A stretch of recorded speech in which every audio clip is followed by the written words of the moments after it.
আসসালামু আলাইকুম। অনেকদিন পর আপনাদের সাথে দেখা হলো। আজকে উপদেষ্টা পরিষদের বৈঠক ছিল এবং অনেকগুলো আপনারা অলরেডি পেয়েছেন যে 3টা বিষয়ে অলরেডি ডিসিশন এসেছে। আমি আমার সহকর্মী ফয়েজ উনি আগে ইলেকশন কমিশন কভার করতেন, তো উনি ভোটারদেরকে রেজিস্ট্রেশন নিয়ে যে নতুন ল অ্যাপ্রুভ হয়েছে সেটার উপর বিস্তারিত বলবেন। তো আমি বলছি আর যে দুইটার পাস হয়েছে তার মধ্যে সবচেয়ে ইম্পর্টেন্ট, এটা বাংলাদেশের জন্য খুবই গুরুত্বপূর্ণ একটা আইন হচ্ছে মানবদেহে অঙ্গ প্রত্যঙ্গ সংযোজন অধ্যাদেশ 2025 এর খসড়া নীতিগত এবং চূড়ান্ত অনুমোদন হয়েছে। এটা আজকে ক্যাবিনেটে এটা বিস্তারিত আলাপ হয়। অনেকের কিডনি ড্যামেজ হয়, অনেকের চোখে দেখতে পান না, কর্নিয়া সংযোজন হলে তার চোখের চোখে মানে অন্ধত্ব দূরীকরণ করা যায়, অনেকগুলো বিষয় আছে। তো এই বিষয়গুলো বাংলাদেশের যে লটা ছিল সেই লটাকে আসলে অনেক দিন ধরে আপডেটেড হয়নি।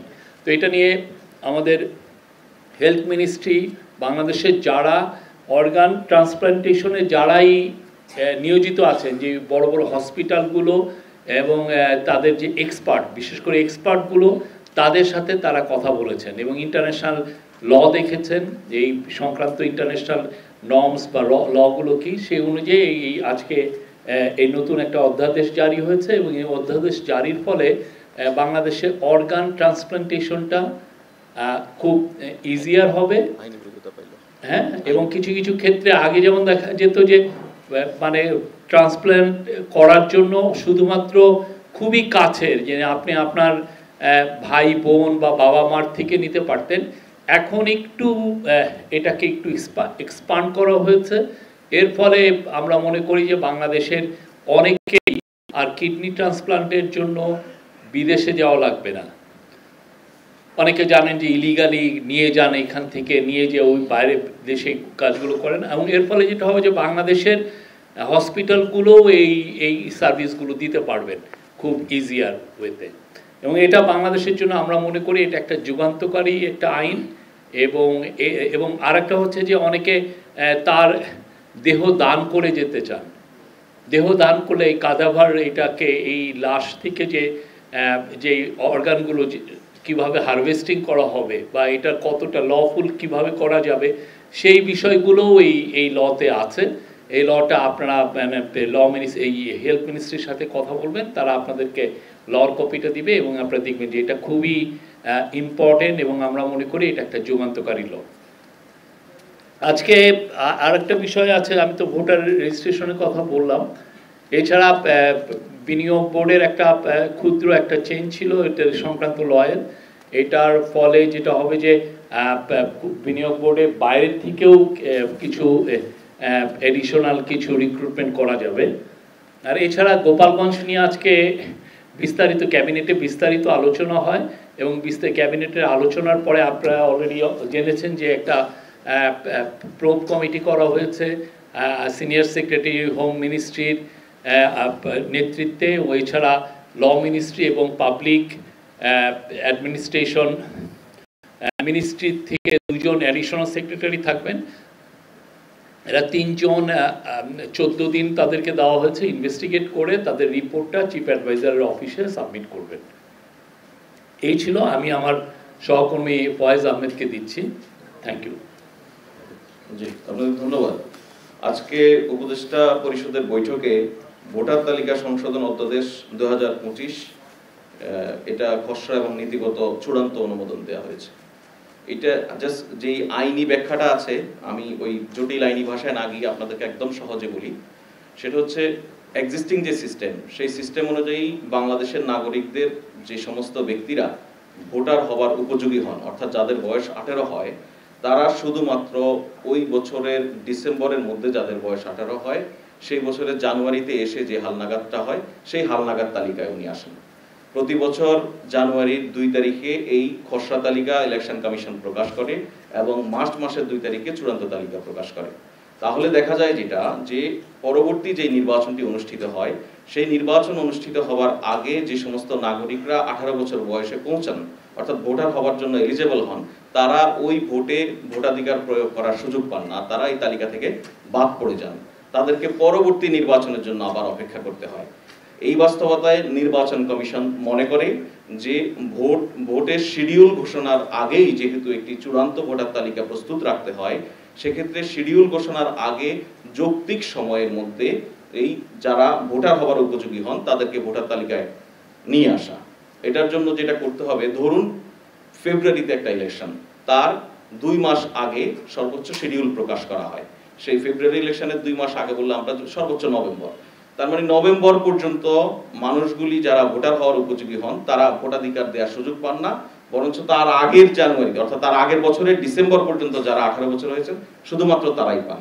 আজকে যেই আইনটি অধ্যাদেশটি অনুমোদন হলো, এর ফলে অন্তত ডিসেম্বরে যদি ভোট হয়, অর্থাৎ যখন নির্বাচনের শিডিউল ঘোষণা হবে তার অন্তত 1 মাস আগ পর্যন্ত যে সমস্ত ব্যক্তিরা 18 বছর বয়স হবেন, ভোটার হওয়ার জন্য এলিজেবল হবেন, তারা ভোটার তালিকায় অন্তর্ভুক্ত হওয়ার সুযোগ পাবেন। ধন্যবাদ। আপনারা প্রশ্ন করতে পারেন। Thank you.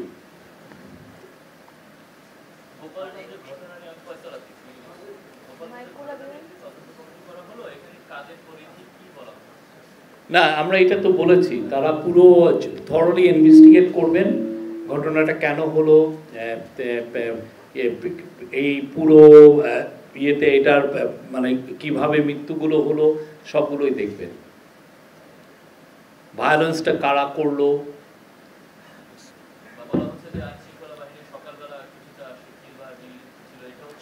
সবকিছুই দেখা হবে। শফিক ভাই, আমার নাম মোহন, আমি 71 টিভিতে কাজ করি। ভাই, আমার জানার বিষয় হচ্ছে যে আগে তো আমরা দেখেছি যে ফ্যামিলির লোকজনের অঙ্গ প্রত্যঙ্গ যে ডোনেশনের বিষয়টা, এই আইন মানে নতুন যে আইনটি হচ্ছে বা ঘোষণাটা যেটা হলো, এর মাধ্যমে আসলে কারা কারা দেওয়ার মতো এলিজিবল হবেন সেই বিষয়টা যদি এইটার ব্যাপারে একটা পুরো আপনারা দেখবেন যে এই লটা যদি আপনি পড়ে দেখেন এখানে বিস্তারিত দেওয়া আছে।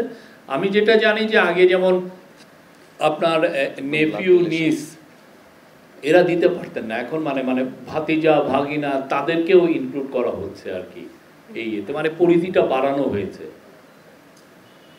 আমি রাজভবনের বার্তা 24-এ কাজ করি। প্রথমত যদি মিটফোর্ডের ঘটনা বলি, সেখানেও হত্যাকাণ্ড হয়েছে, দীর্ঘক্ষণ ধরে ঘটেছে এবং আনসার ক্যাম্পের পাশে হয়েছে। এবং গোপালগঞ্জের যে ঘটনা, সেখানেও রাত থেকে বিভিন্ন ফেসবুকে হুমকি থামকি দিয়ে কিন্তু পরের দিনে ঘটনা ঘটে। এই জায়গায় আসলে গোয়েন্দা তৎপরতার অভাব আছে কিনা বা ব্যর্থতা আছে কিনা, এই ঘটনাগুলো ঘটার পরে কেন ব্যবস্থা, আগে কেন কোনো ব্যবস্থা নেওয়া হচ্ছে না? এই কমিটিটা সেই গোপালগঞ্জ যে ভায়োলেন্সটা ইনভেস্টিগেট করার জন্য যে কমিটি করা হয়েছে, কমিটি সবগুলো বিষয় দেখবে।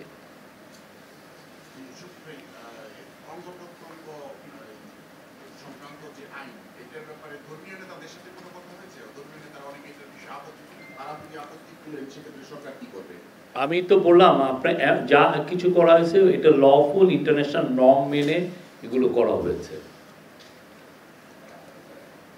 আর কোনো প্রশ্ন?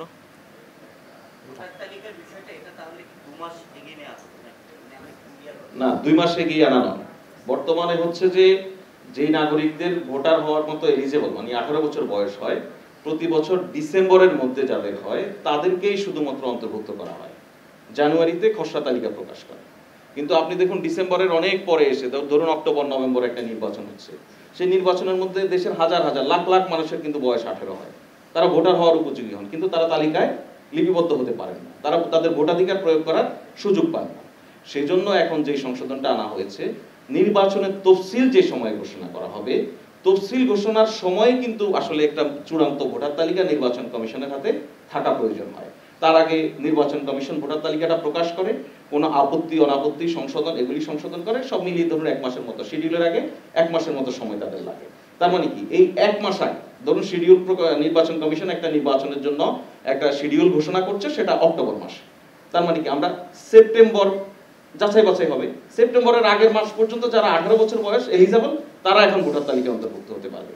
অর্থাৎ আপনার নির্বাচনের আগে আগে যৌক্তিক সময়ের মধ্যে যাদের বয়স 18 হবে, যারা ভোটার হওয়ার জন্য এলিজেবল হবে, তারা সবাই এখন ভোটার তালিকায় অন্তর্ভুক্ত হতে পারবে।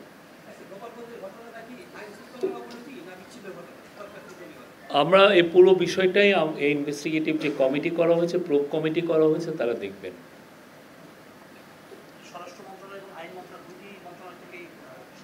স্বরাষ্ট্র মন্ত্রণালয় তো হচ্ছেন নাসিমুল গনি সাহেব, তো হচ্ছেন এটা নেতৃত্ব দিচ্ছেন। এটা জনপ্রশাসন এবং ল মিনিস্ট্রি দুই মিনিস্ট্রি থেকে অ্যাডিশনাল সেক্রেটারি থাকবেন দুজন।